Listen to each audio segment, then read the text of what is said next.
Each year, I as a dean have the pleasure of asking one of our own to enlighten all of us on a topic of their expertise.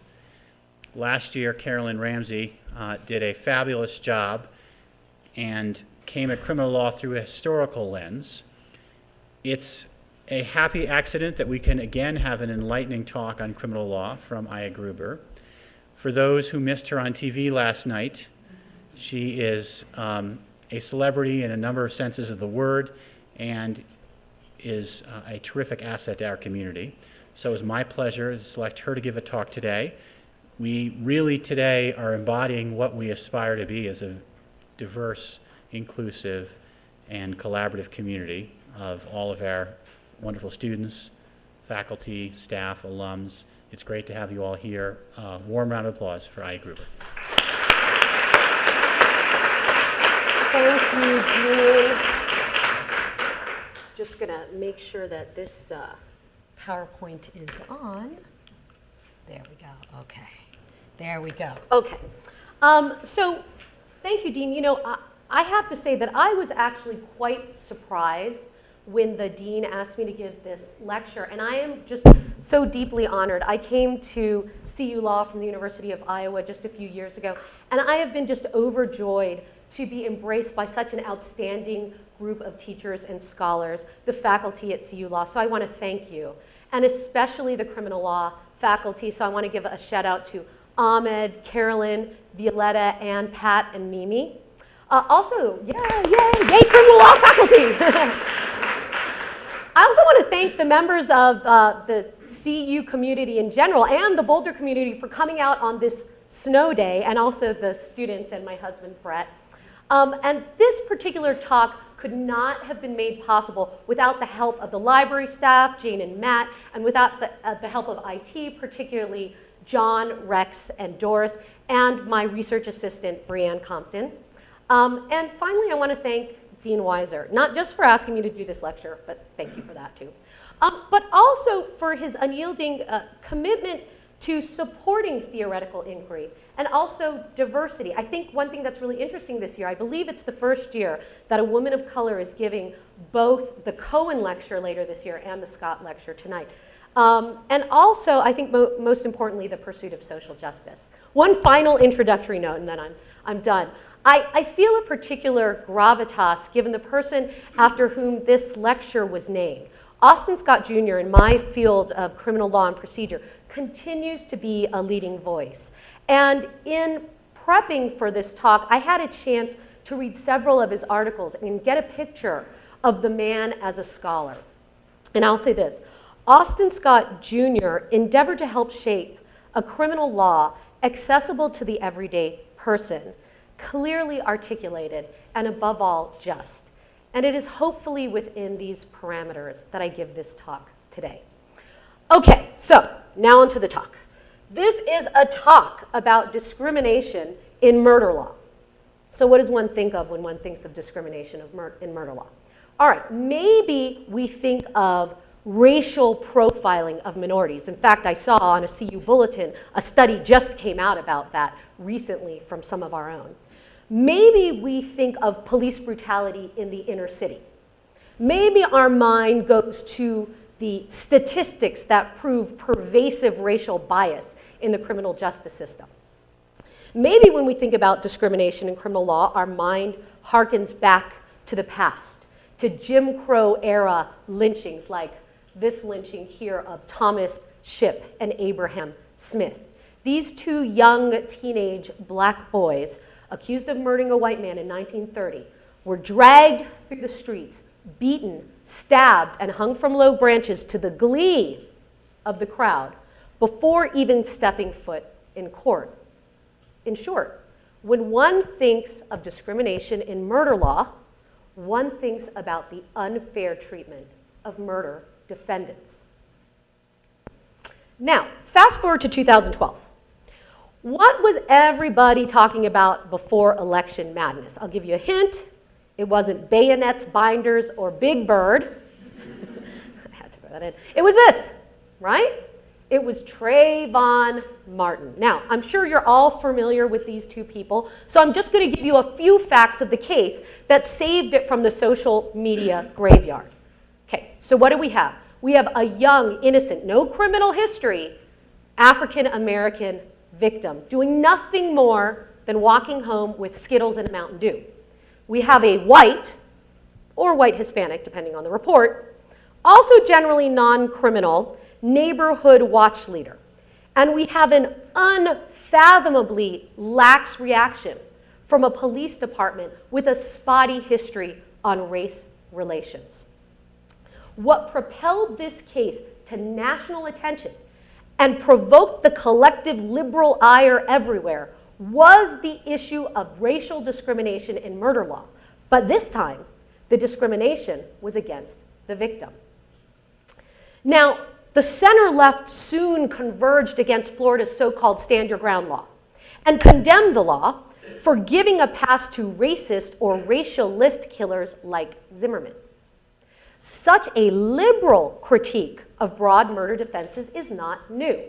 For 2 decades, liberal criminal law theorists have criticized the provocation defense, which allows juries to mitigate murder to manslaughter when the defendant has acted in the heat of passion. Critics contend that the provocation defense allows racist, sexist, and homophobic killers to avoid murder charges by arguing that their minority victims angered them. According to these critics, the solution is to eliminate or narrow the provocation defense to make it easier to prosecute such defendants. Equality is thus achieved by ratcheting up punishment.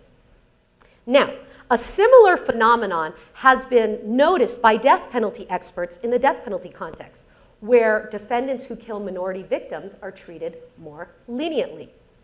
In fact, the Supreme Court stated, quote, "It is the very leniency in criminal law that allows people to discriminate."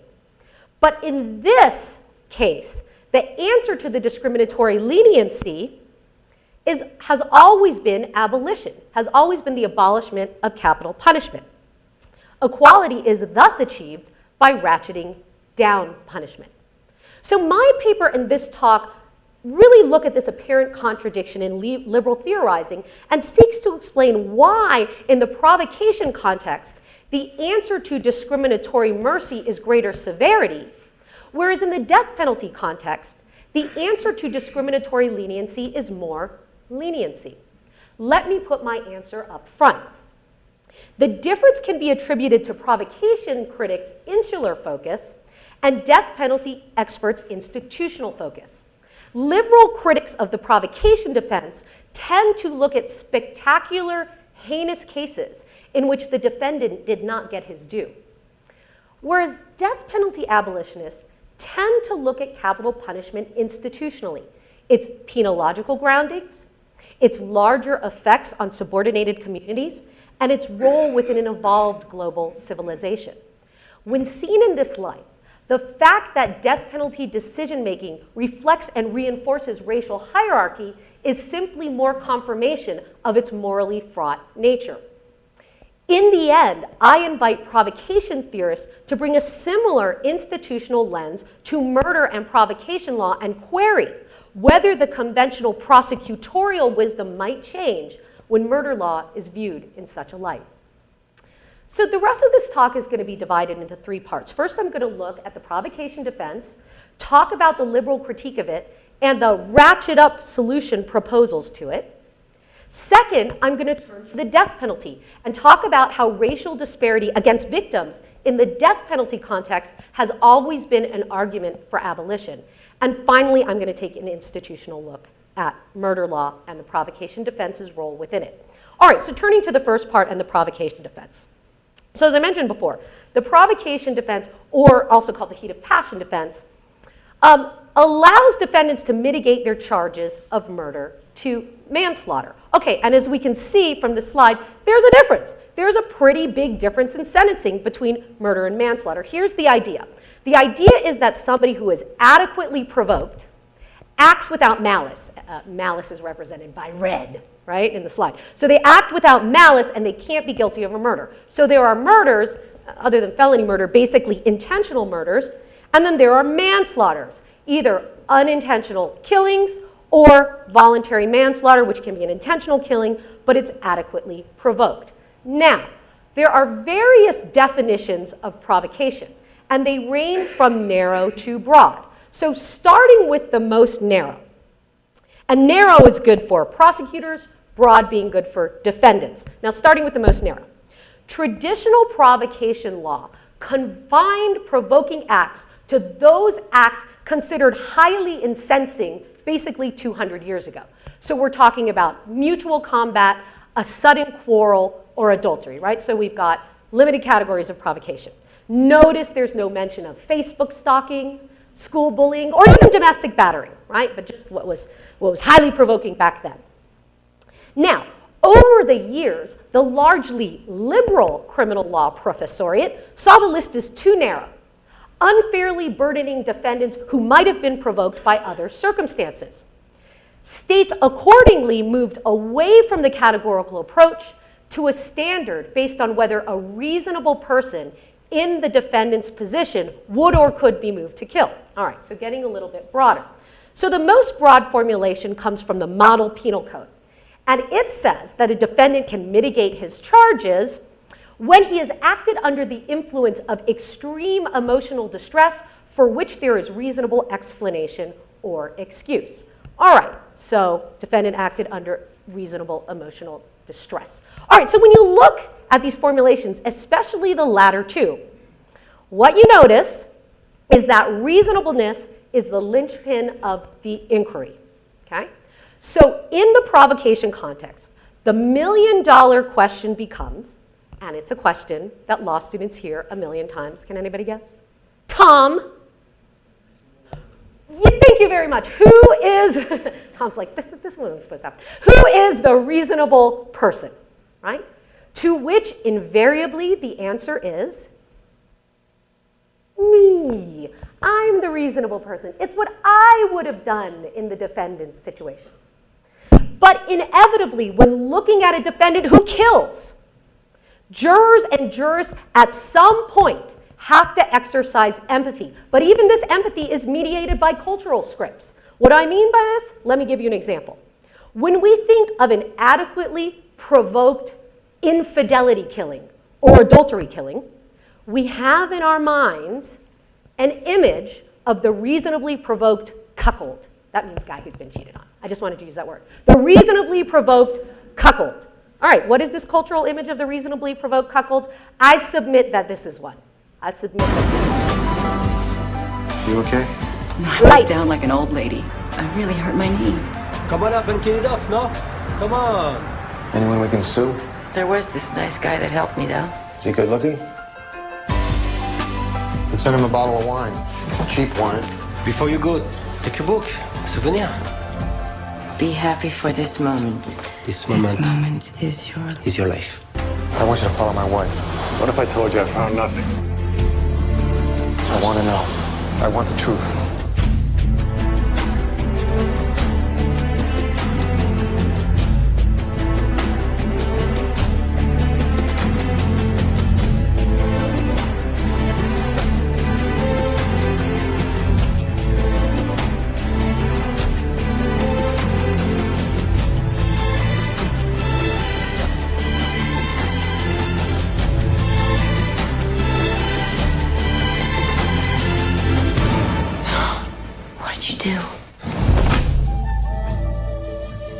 Okay, that's from a movie. But still, we all see what's going on here, right? We've got the lovely couple, Richard Gere and Diane Lane, living an idyllic life. She serendipitously falls into an affair with the gorgeous yet oversexed, smarmy French Lothario, Olivier Martinez. That's a lot of words. And okay, so spoiler alert. If you have some burning desire to go back and see the 2002 movie Unfaithful and be surprised, you're not going to be. Because I'm going to tell you what happens. Martinez dies. All right, so let me just set this up. So here's what happened. So Gere goes to verbally confront Martinez. And when he goes into Martinez's quite chic bedroom, he sees a snow globe that he, Gere, had given Lane as a special present. And here's what happens. Lights.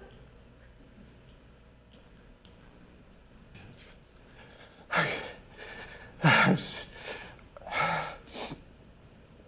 feeling sick. I can't. You want some water? I'm feeling sick. I'm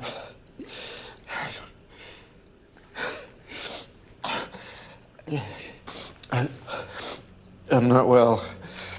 I'm not feeling well.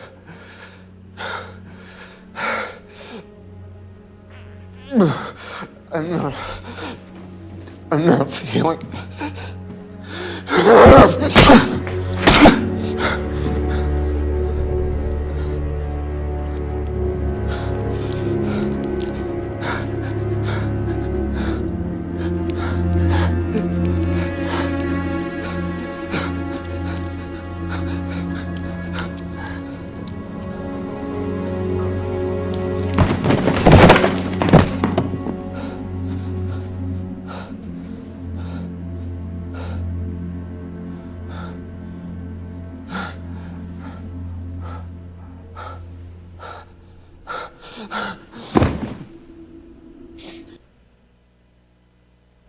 This is the reasonably provoked man who kills because of adultery. Okay? Think about it. He had proof positive that there was adultery. He didn't bring a weapon to the scene. He killed in a moment of involuntary passion. Right? He didn't kill the sympathetic Lane character. He killed smarmy Lothario. Right? And I think most importantly, throughout the movie, Gere is portrayed as a retiring, phlegmatic type. Murder, indeed violence in general, is completely outside of his nature. How do we know? He wears a sweater vest. And murderers don't wear sweater vests. So, I have a point here. This is where the liberal critique comes in. Progressives looked at the cases. Feminists poured through the cases. And here's what they found. That the men who kill in intimate homicides have nothing to do with Richard Gere. They don't kill the smarmy Lothario, they kill their wives. Okay? First of all, many of them have a history of domestic violence. Okay? In many other cases, the belief in infidelity has much less to do with the facts than with the man's own controlling jealousy. And perhaps most disturbingly, in many of these intimate homicides, there was no infidelity. The man kills the woman for trying or from having separated from him. That's the reality of those cases. The provocation defense proved troubling to liberal theorists in another set of cases. Just take a look at this. Now, which of these ways would you choose to reveal your secret crush on someone? A, would you write that person a letter? B, would you tell the person in private in case he rejects you? Or C, would you tell that person that you're gay and you hope he is on national television?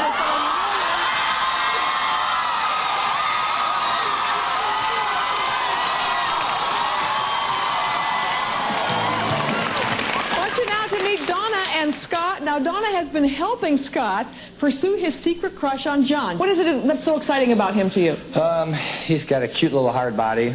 You know, one you just want to pick up and put in your curio cabinet, you know, dust him off once in a while. You want to physically pick him up? Oh, he's just a tiny little cute thing. He's gorgeous. Well, all right, let's see if he really is.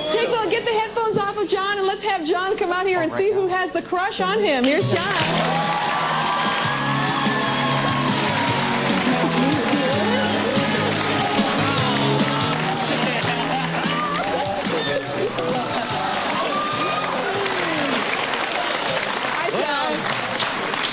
Did you think Donna had the crush on you?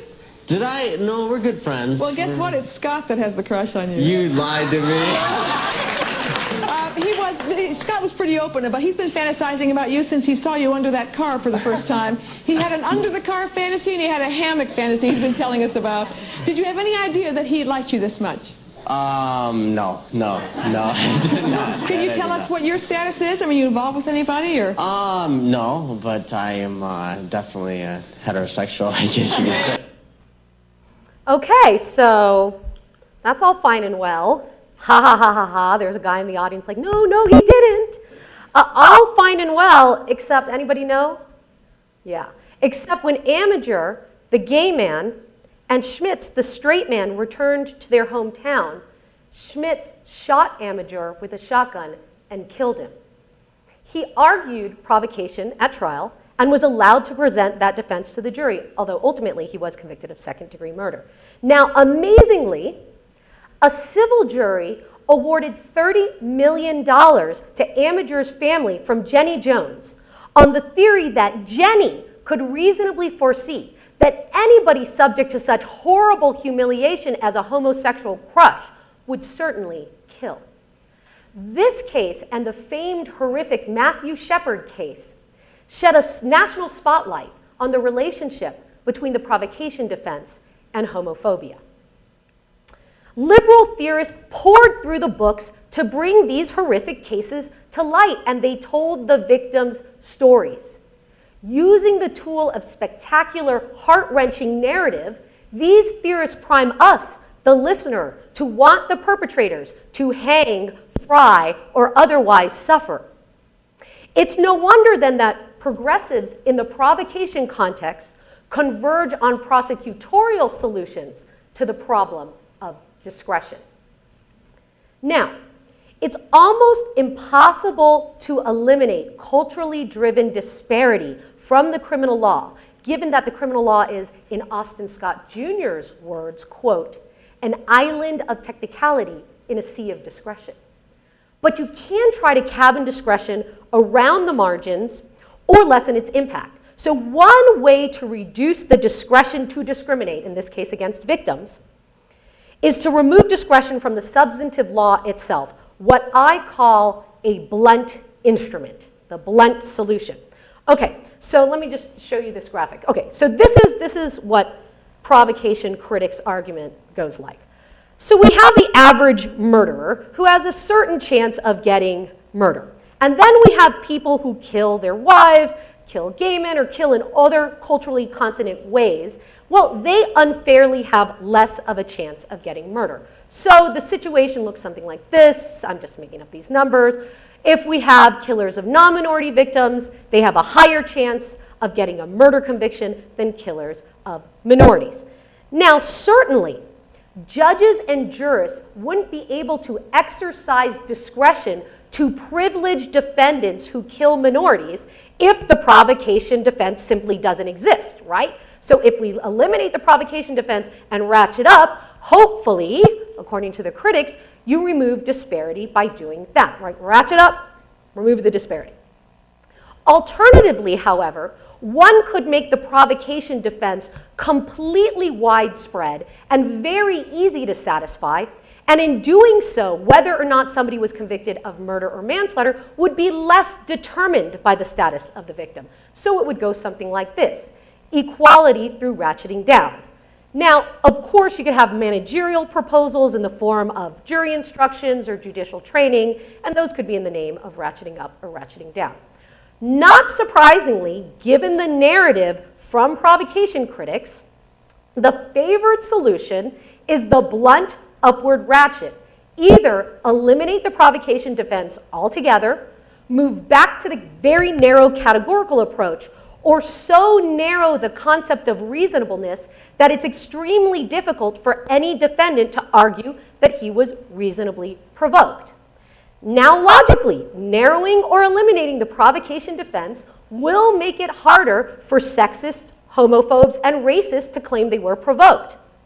At the same token, it would make it harder for any defendant to argue that he was provoked. So really, the world looks something like this. In addition, experience shows us that those who kill minorities or those who offend in other culturally consonant ways are more likely to meet any standard, including heightened standards. So in reality, the situation looks something like this. So what these ratchet up proposals might end up doing is simply reproducing the disparity, but at a higher level of severity all around. Okay, so that's provocation, the critique of it, and the ratchet up solution. Now let me move on to the death penalty. So as I mentioned before, death penalty experts have noticed a similar phenomenon: discriminatory mercy towards those who offend against minority, specifically in this case, black victims. But the answer has always been to mainstream leniency through eliminating the possibility of execution for anyone. So what we have to understand is the death penalty disparity argument grew up in a very different way from the provocation disparity argument. It didn't occur when critical race theorists dug up a bunch of heinous murders against minority victims where the murderer didn't get their due. Rather, the race and death penalty argument has always been part of an abolitionist strategy. The issue of racial discrimination in the death penalty really gained national prominence when abolitionist lawyers and scholars submitted statistical evidence of racial disparity in Georgia's capital punishment system to the Supreme Court in the 1987 case McCleskey versus Kemp. The so-called Baldus study, authored by my former Iowa colleague David Baldus, who was dearly beloved and recently departed, and his co-authors looked at the Georgia system and made several comparisons. They compared, for example, the chances that any given black homicide defendant would receive capital punishment to the chances that any given white homicide defendant would receive capital punishment. And guess what? They found a disparity. Here's what the Baldus study found. Some defendants have that chance, and some defendants have that chance. Now, can anybody guess which defendants have the much higher chance of getting the death penalty? No? Nobody want to give a guess here? Well, you're right or wrong. Okay, just let it absorb for a second there. White defendants, according to the study, had a higher chance of getting the death penalty than black defendants in Georgia, when just looking at that. However, there was another, and what ultimately became extremely important set of statistics involved. And those statistics involved the race of the victim. So what we have then was multiple regression analyses of the chances of an offender who offends against a black victim getting the death penalty and one who offends against a white victim. And so we ended up with a world that looked like this. If you offended against a black victim, you had, a whopping 1% chance. If you offended against a white victim, 10 times that. And if you were a black defendant who offended against a white victim, well, whoop-de-doo, right? Really high. All right, so what the defense ended up arguing was that any capital punishment system in which the race of the victim played such a profound role was not constitutionally defensible. Okay? That was the argument. Now, I'm not going to rehash all the arguments that the Supreme Court used to reject the defendant's case and preserve capital punishment, but I do want to point something out that I think is relevant to my talk. The Supreme Court stated, quote, "A capital punishment system that did not allow for discretionary acts of leniency would be totally alien to our notions of criminal justice." Now, through this statement, the Supreme Court sets up what should now be a familiar dichotomy in which one can get rid of the discrimination, but also get rid of defense-friendly leniency, right? Or one can preserve the power to be lenient, but also preserve discrimination. What's completely left out from the Supreme Court's equation is the defense's position. And that is that discriminatory leniency can be addressed by mainstreaming leniency. Unlike the Supreme Court, and unlike provocation theorists who are liberal, death penalty abolitionists characterize the disproportionate administration of capital punishment as over-punishment of those who receive it, and not under-punishment of those who do not. So there's a big difference. Okay, so here's the thing, though. Although they characterize it as underpunishment, abolitionists have always been in agreement that the death penalty disparity is a negative phenomenon, reflecting the devaluation of African American lives. They therefore downplay studies that show the racial disparities to increase with increasing numbers of African Americans on the jury, or link up this discriminatory mercy to African American opposition to the death penalty. However, casting this disparity as a devaluation or a dehumanization puts abolitionists in a strange position, right? Because it implies that the valuing or humanizing move is to impose capital punishment. For example, we were talking a little bit earlier about narratives. One would never hear a narrative about this case from a death penalty opponent. 5-year-old Aaron Shannon Jr. was showing off his Spider-Man Halloween costume in the backyard of his South Los Angeles home when violence broke out. At least 2 men came up and opened fire, hitting the little boy. Aaron died the next night at Harbor UCLA Medical Center. His family said he had been declared brain dead earlier in the day. Detectives believe the killers wrongly targeted the boy's family as rival gang members. Okay, so these 2 gang members who shot this young boy in his Spider-Man costume near Halloween, they were eventually charged by prosecutors with discharging a firearm causing a death, a non-murder, non-capital offense. Now, Aaron, little Aaron, was black and from the inner city in LA. What could be a better illustration of leniency against killers of minorities? But you're never going to hear this type of an illustration from death penalty abolitionists. Why? Because it primes us to want those gang members to be charged with capital murder. So instead, abolitionists tend to forego storytelling altogether and concentrate on statistics about disparity. When they do tell stories, they tell stories about sympathetic black defendants who received the death penalty. We hear, for example, about innocents like Troy Davis. This is Martina Correa speaking a year ago today, hours before her brother Troy was executed. So I want to stand with my family and say that our lives and my sons and my sisters and brothers' lives, my niece's life, has been richer for knowing Troy. Anybody who's met Troy has come away with an imprint of him on their soul.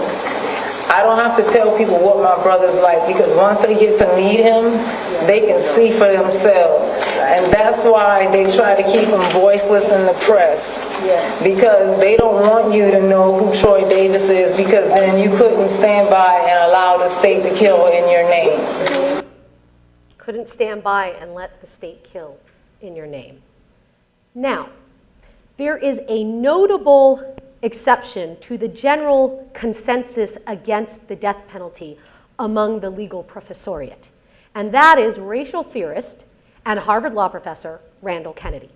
Now, Randall Kennedy starts from the same position as abolitionists, and he recognizes that David Baldus' study demonstrates that, quote, in Georgia's marketplace for emotion, the lives of blacks simply count for less than the lives of whites. But unlike abolitionists, he doesn't see leniency or abolishing the death penalty as the only solution. He also says there could be level up solutions to this disparity through, for example, mandating the death penalty or race-conscious prosecution.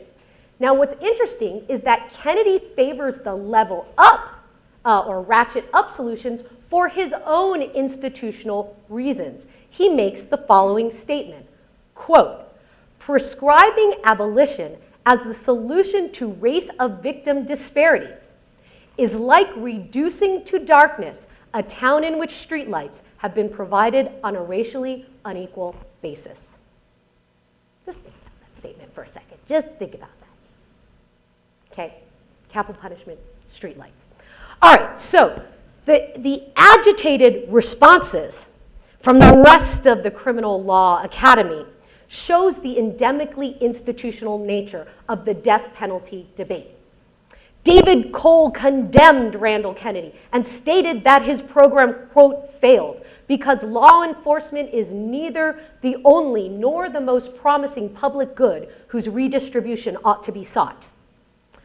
Racial theorist and professor Kim Taylor Thompson said, quote, instead of outcasting offenders, communities of color tend to see their collective future as inextricably linked to the fates of their individual members, including lawbreakers.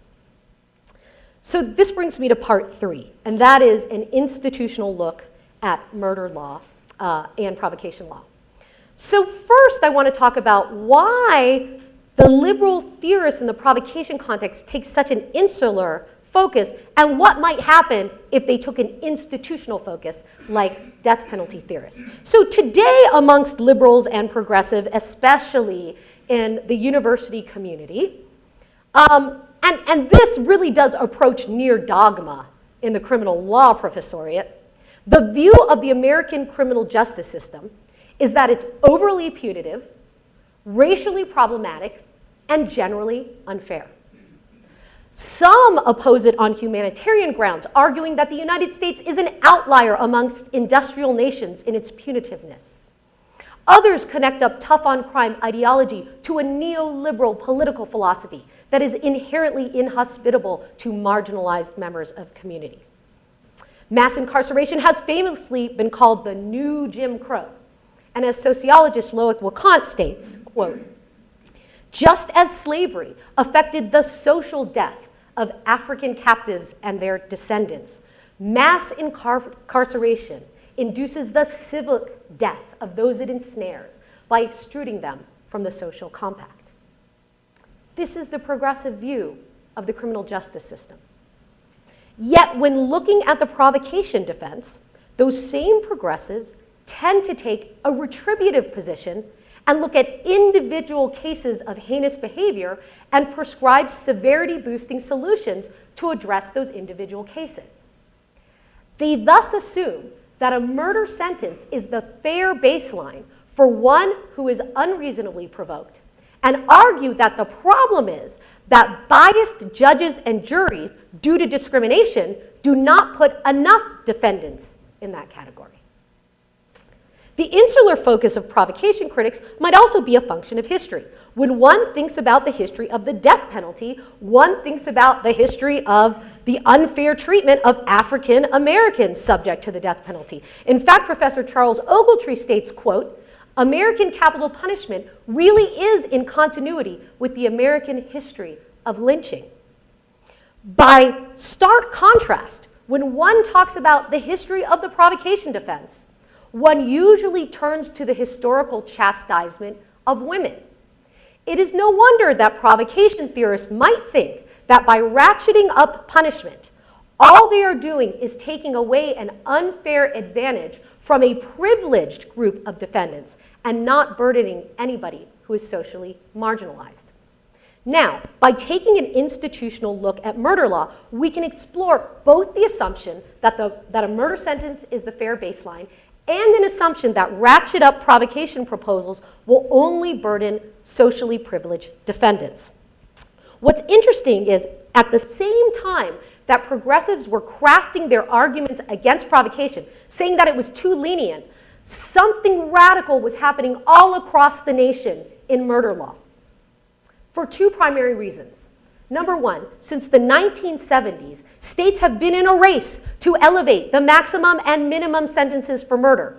Secondly, since that same time, the so-called truth in sentencing movement raised sentence, limited judicial discretion to be lenient, and most importantly, eviscerated parole.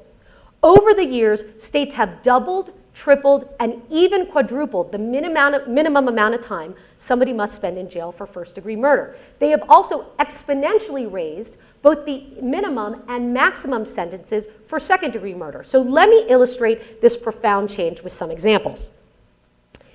In 1967 in South Dakota, a person convicted of first-degree murder became eligible for parole after 5 years. Today, that same person in South Dakota would face a minimum of his natural life in prison. In 1979, in New Jersey, a person convicted of second-degree murder faced 15 to 30 years. Today, that same person would face a minimum of 30 years and a maximum of life without parole. In Colorado, in the 1960s, a person convicted of murder was eligible for parole after 10 years. And Austin Scott Jr. wrote in a 1960 Law Review article that it was the practice of Colorado parole boards to parole every prisoner after the expiration of their minimum time minus good time. Today, a person convicted of first-degree murder in Colorado faces a minimum of life in prison without parole. Due to these changes, the number of people serving life sentences in the United States doubled between 1984 and 1992, and nearly doubled again between 1992 and 2003. All in all, the number of people serving time in state and federal prisons between 1970 and 2005 increased by 628%.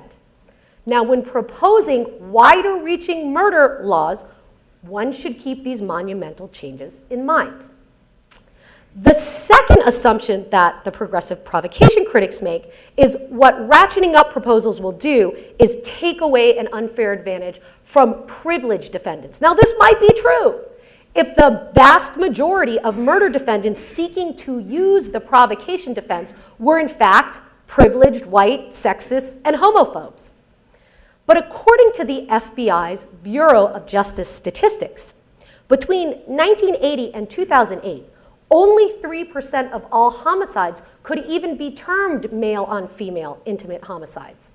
Indeed, the vast majority of defendants who might seek to use the provocation defense are not the people about whom feminists worry, and they are decidedly not privileged. First of all, they're young people, the bulk of whom fall between the ages of 18 and 24.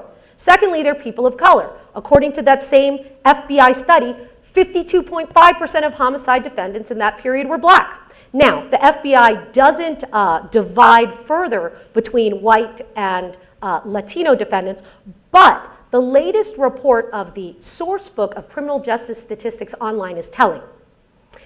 It surveyed the 75 largest counties and found that amongst murder defendants, 10% were white, 22% were Latino, and 67% were black.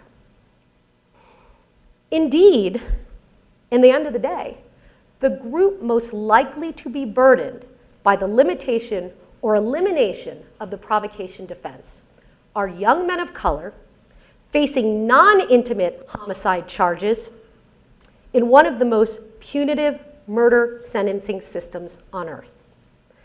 Could this have been the intended results of those seeking to make a more forward-looking, a more progressive provocation law? Indeed, I will admit to you, killers receive little quarter in the public imagination.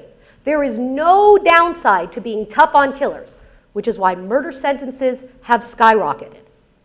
But that such defendants are unpopular has never made progressive abolitionists waver from their position. I invite provocation theorists to bring that same critical, norm-resistant lens to their analysis. Given the harshness of our criminal justice system, a system one scholar says we will, quote, look back on in shame, liberals no longer have the luxury of proposing prosecutorial solutions to discrimination problems in a vacuum. So I think I'll leave you with what I believed were the relevant words of Yogi Berra, who stated, in theory, there is no difference between theory and practice. In practice, there is. Thanks. And I'll take questions.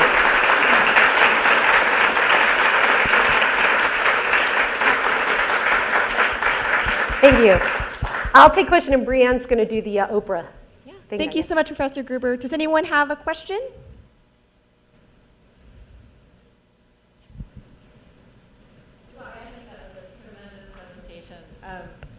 And I think you do a big service by calling out theorists who've criticized the provocation doctrine for not connecting it to some of the current concerns that liberals have raised with regard to sentencing.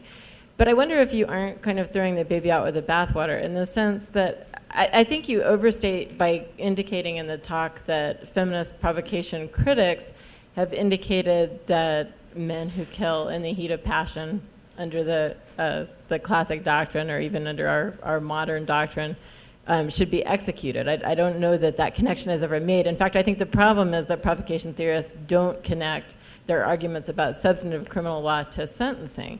Wouldn't it be entirely possible to pair reform of substantive doctrine with reform of sentencing?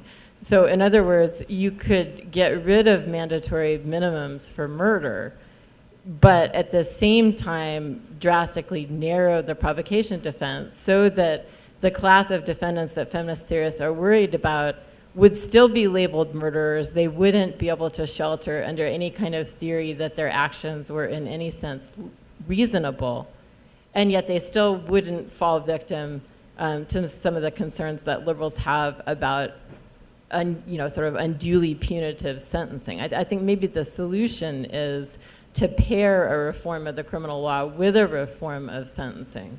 And that may be the place that feminist theorists have been blind, is that they haven't looked at the sentencing part of the equation. I just wonder if you could comment on that. Yeah, I think that's just an excellent point, and I think that is the biggest flaw, and you haven't had the benefit of reading the paper yet, but the biggest sort of flaw in the analysis is the conflating of liability and sentencing. And I imagine many retributive theorists, criminal law theorists, feminist theorists would say, we're allowed to talk about murder liability without talking about sentencing. And I'm kind of saying, no, you're not, right? Because all the arguments you make have to do with what you think are the right absolute punishment levels for people, so you have to take the second look. Now, the solution can be, and actually one of the most well-known theorists on this, Victoria Nurse, as you know, she actually has recently said, but only in a footnote, I'm not going to argue against the provocation defense anymore in jurisdictions that retain the death penalty, because it might be a stopgap measure, and because I don't believe in the death penalty, I want it to continue to be this stopgap measure. To which I was thinking, well, why don't you want it to be a stopgap measure everywhere? So I do think they're coming around to that point of view. The problem is it's been very retributive, very narrowly sort of penal theory-like focus on liability. And I do think when they put those proposals out there, this is why I sort of gave that theory and practice quote, they have a larger effect. A similar debate, I just flagged this, is going on in the model penal code with whether to make it easier to prosecute people for date rape. But they're doing it without changing the mandatory minimum of 10 years for rape, right? So they want to piecemeal liability and sentencing. And what I'm saying, and you're correct, is you can't do that. Now, if every theorist is to go back and say, let me add a huge caveat to my law reform proposal up front, I don't want you to do it until the sentencing revolution takes place and sentences magically go down, I'd be like, right on. But, that's not happening. So, great question.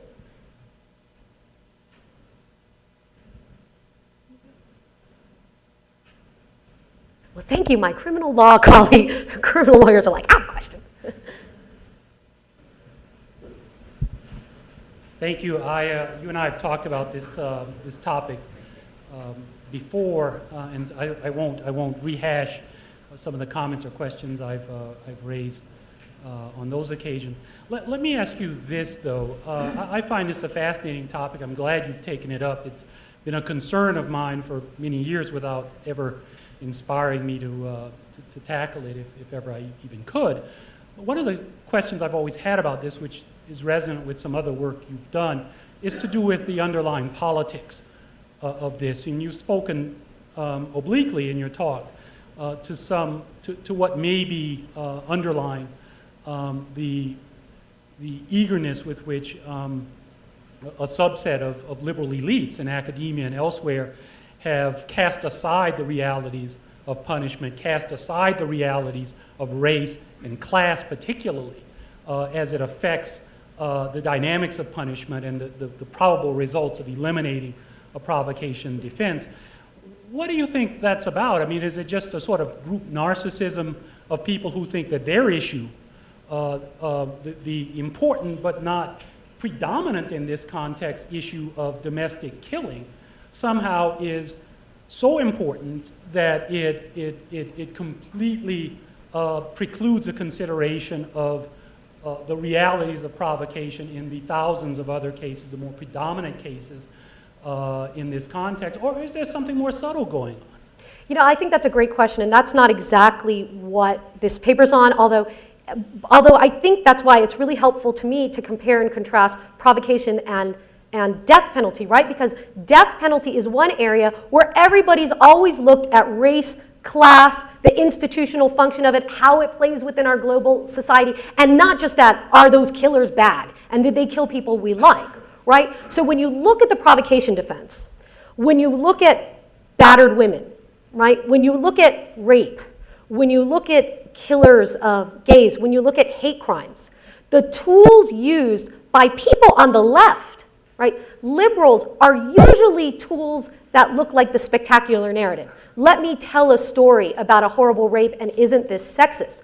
Well, interestingly, in the criminal law context, those are the tools of the penal state, right? Those are the tools of victims' rights. Those are the prosecutorial tools, making people outraged at crime, right? So we want to make people outraged at racist, sexist, or homophobic crime. So we use those tools, right? And I'm not saying it's wrong to use those tools as long as you keep in mind that those tools are powerful for a reason. They cause attribution errors, right? And they obscure the larger consequences of legal reform. So I think that's part of it. I haven't fully developed it, but I think it's part of, you know, the set of tools they're using. And I also think there's something about what you're saying, the underlying politics of it is either right or gets rewarded when it sort of veils right? So you're going to get a lot more attention if you prescribe prosecutorial solutions to the problem of battering than you would if you prescribe redistributive solutions. So I think, you know, part of that is going on too. But I think especially in the realm of provocation, when I look at how it developed,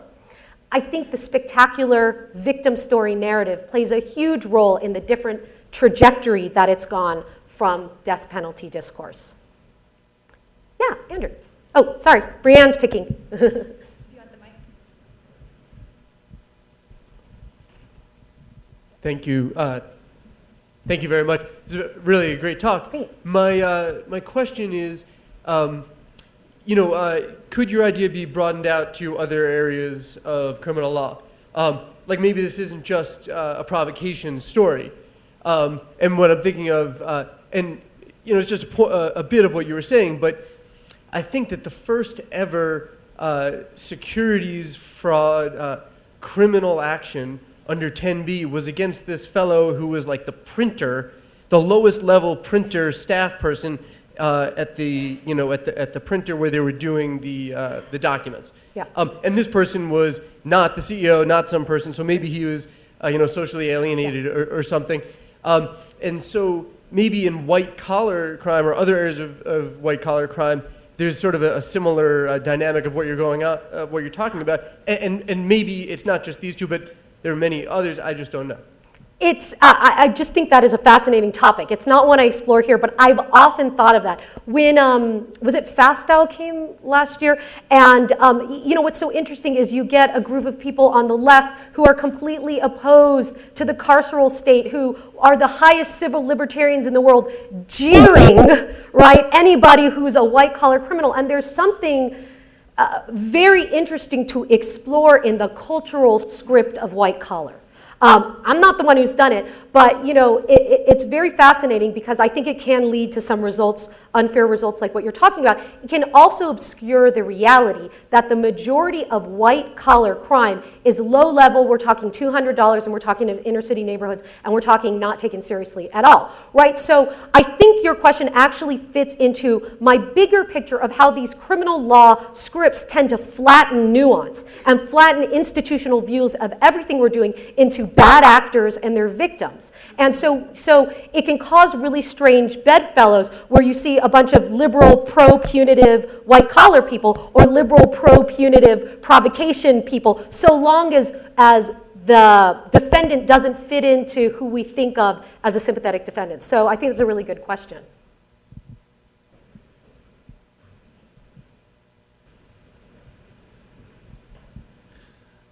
Thanks for the talk, Io. It was great. I find very intriguing your suggestion to apply an institutional lens to the provocation issue in the same way that scholars have done so in the death penalty context. one of the challenges, I think, is you're going to have discretion no matter what.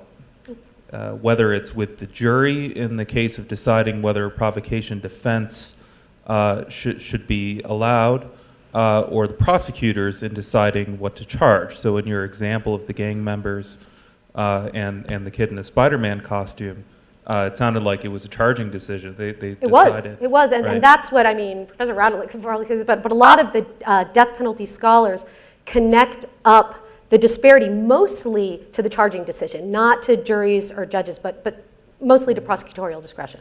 And so by implication, I think you seem to be leaning towards having discretion in the hands of the jury rather than with prosecutors. In other words, if we're allowing the existence of provocation defenses to go to juries, that seems to be shifting more discretion in that direction. So the question is that, am I understanding you correctly? And if so, why do you think juries are better than prosecutors? I mean, not necessarily, right? Because there is a whole range of proposals to cabin this discriminatory, let's call it discriminatory provocation discretion. And that's looking at a case where a woman is killed and saying, of course he was provoked because, she's a provocateur. That's the discrimination you're talking about. That can be exercised by judges, jurors, or prosecutors. That's why I always say state actors and jurors. So the proposals range from taking away the defense altogether to even things like prosecutorial screening and training. So all the sort of ratcheting up proposals can go at every level. So I'm not saying one is better than the other. I'm just saying be aware sort of what you're doing, whatever your ratchet up proposal is, whether it's directed towards the prosecutor who screens the case and charges too many of these cases as manslaughters. I mean, not many people deal with that, right? I mean, even if you got rid of provocation altogether, the prosecutor could just charge it as a manslaughter, as an involuntary manslaughter. They can charge it as whatever they want. They can decline to charge, right? So I agree with you. Not many of the proposals are directed towards prosecutors. But that doesn't mean I think it's better if prosecutors decide. I mean, maybe that sort of empirically would be the effect. If you took it away, prosecutors would become the sexism police and just decline these cases. But I have no doubt then there'd be another round of progressive criticisms of prosecutors, to which I would say the same thing. Think about your ratcheting up proposal. Daryl.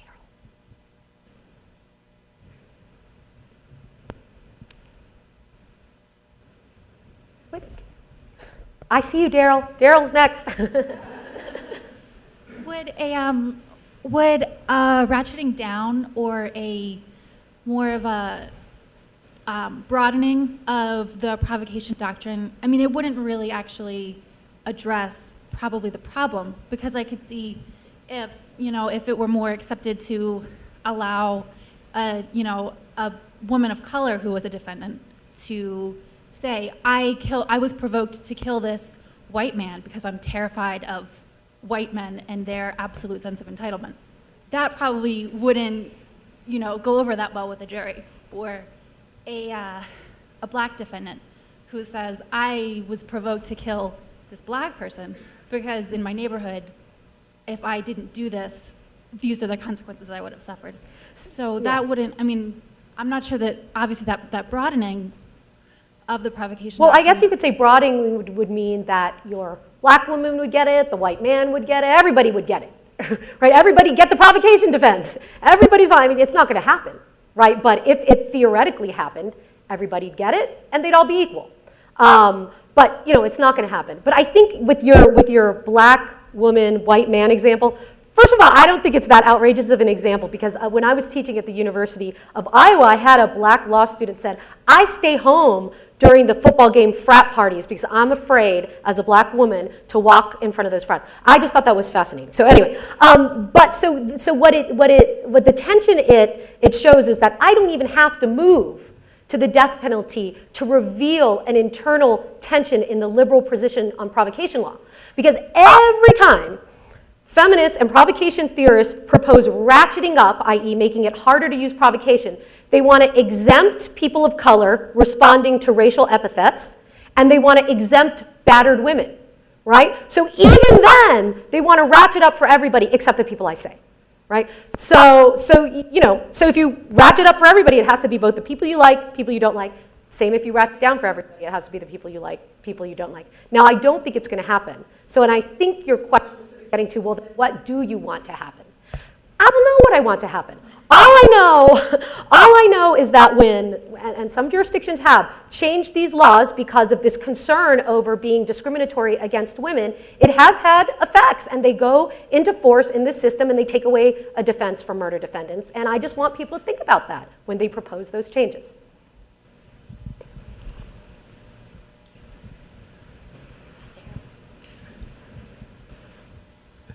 Thanks. A quick question. Like, normally when people talk about strict sentencing law, they talk about places that are right-leaning, like Texas and stuff like that. But in places like New York and California, still, they couldn't produce enough prisons for the amount of people that they're arresting, for the amount of people that they're ratcheting up for.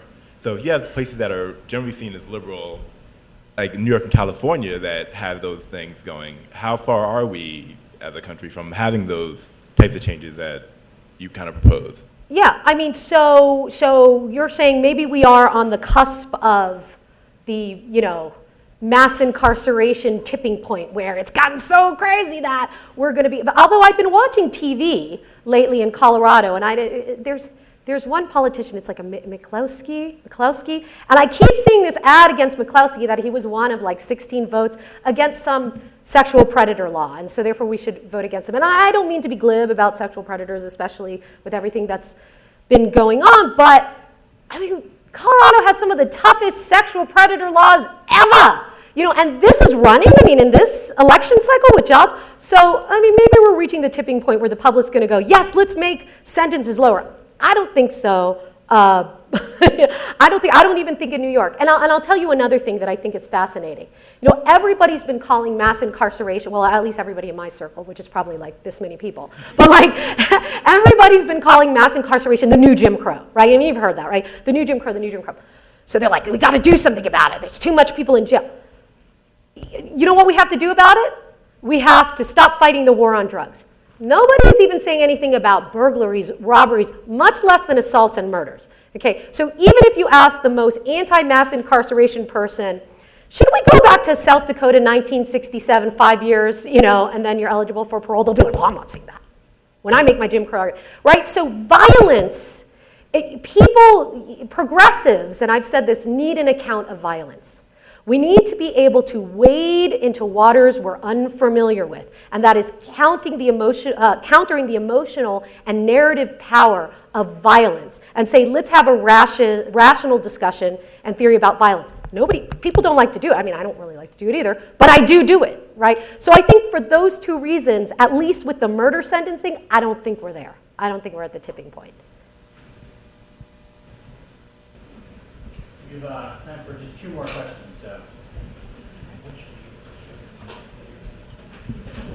I'll just ask a really short question. Shaken baby, infant homicides. Yes. Do you think there's a difference in what's your take on that if there's been any studies or whatever? I look at it from, because this is the kind of work I do, sort of a feminist position. And in the beginning, sort of the feminist and crime control people came together a lot on battering. And you saw some of the child offenses, child advocacy, tough on child offenses. My feeling, if I were to put a pulse on the progressive theorists, if they've distanced themselves from child-based offenses, especially ones like Shaken Baby, first of all, because they negatively affect women defendants. And this is another internal contradiction. The bias towards women defendants, right? And there is proven bias all over sociology that women defendants get treated more leniently than men defendants. That bias is okay to theorists who are generally anti-discrimination. So actually, when it came to those kind of crimes, you see less of a liberal push towards the ratcheting up. You do sometimes with the predatory crimes against children, but even, I would say now, given that that's gotten so much pushback from civil libertarians with the lifetime civil commitment and things like that, you've seen a move away from supporting ratcheting up to those kind of crimes and just really reserving them for, hate crime, racist, abusers, and people like that. So I think that that's not so much of the purview. That doesn't answer the substantive question, what I think about it, because I don't really have an answer to that, but that answers sort of where it fits into my analysis. One more? Last question? Nope. Bill?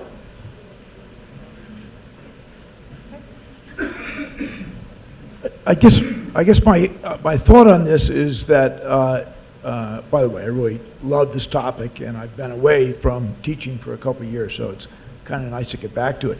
My students were always opposed to the model penal code, really broad provocation defense. I don't know whether students have changed, but they didn't like it. But I guess my feeling is that probably what was going through the minds of the people that drafted this really broad defense, it was a role for juries which I think they historically played in the United States. They were moral arbiters, and people like William Stuntz have convinced me that in the 40s, the 50s, the 60s, there were a lot of acquittals. There were a lot of people being acquitted. It was hard in some communities to get convictions, because juries would say, nah, that happens all the time, or that isn't that bad, or yeah, but okay, he did it, but geez, look what his father made him do. Those sorts of things. I guess my feeling about the topic is that maybe we can fault the model penal code for going a little too far in provocation, and it has some negative effects. But I guess I come away saying, no one can afford to put a defense to a jury when the possibility is life for your natural life with no possibility of parole. So I think that's the sad reality here, is that regardless of what the law is, when you put that kind of pressure on defendants, even those with colorable defenses or sympathetic defenses, it's just, and that's really what we're seeing, is that there are really fewer and fewer and fewer trials, and that's a sad part of the ratcheting up of punishment. The system, if you forgive a cynical view, it works well for prosecutors, works well for judges, even works well for defense attorneys, but it just doesn't work that well for defendants. Violetta, does it work well for the defense attorneys? So I think I'm in agreement with you, and there is part of me that says, maybe all of these legal changes, they don't mean anything, so who cares? And there was one study where Texas sort of limited their provocation law in a feminist, satisfying way, although I don't think they did it for that reason, but and it turns out they did some little statistical survey, and it didn't change anything because the discretion was reproduced at every level, and so maybe nothing matters. But to the extent that something does matter, to the extent that the availability of the provocation defense does get some of those cases in front of the jury, gives the defense a bargaining chip in negotiations, and taking it away does matter, I think then we do have to keep in mind the potential consequences of it. So I want to thank you, Aya. Thank you. Thank you. And just one thing, how many students here in the audience tonight? All right. I want to encourage, you call this Dean Weiser's rule, all the non-students during the reception to go seek out and talk to some of the students. Thank you guys for coming, and we'll have a reception next door to celebrate Aya and visit. So thanks very much.